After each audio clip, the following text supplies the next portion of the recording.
Okay.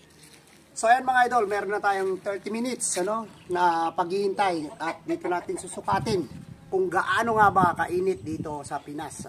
Ito.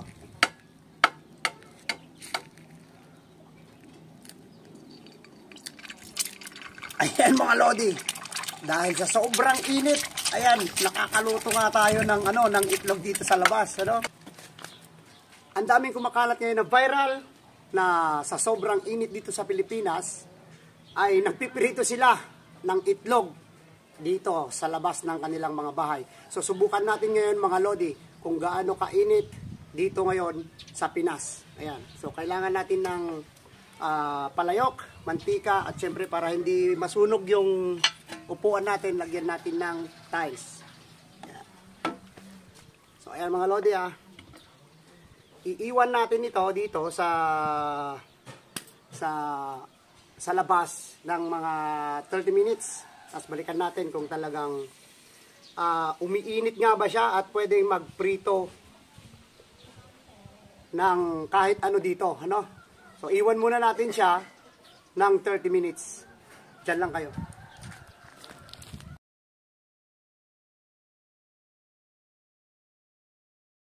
So ayan mga idol, meron na tayong 30 minutes na paghihintay at dito natin susukatin kung gaano nga ba kainit dito sa Pinas. Ito.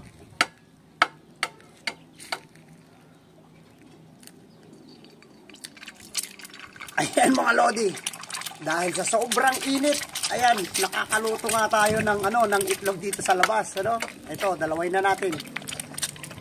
Ayan, so, ito yung nagpapatunay na sobrang init dito sa Pilipinas ngayon. Ang daming viral na nagluluto dito sa labas. At ito nga, itutok mo dito. Itutok mo dito. Yan. Oh. So, mga lodi, totoo nga na pwedeng magluto dito sa labas ng itlog. So, makakatipid na tayo ng gas, makakatipid pa tayo ng ilaw sa loob. Ayan. So, napatunayan natin na sobrang init. Sa sobrang init, ito na mga lodi. Oh. Nakapagluto na tayo ng itlog. Oh, di ba? So, nalibre na tayo ng gas mga lodi. Oh, tingnan mo, itutok mo dito.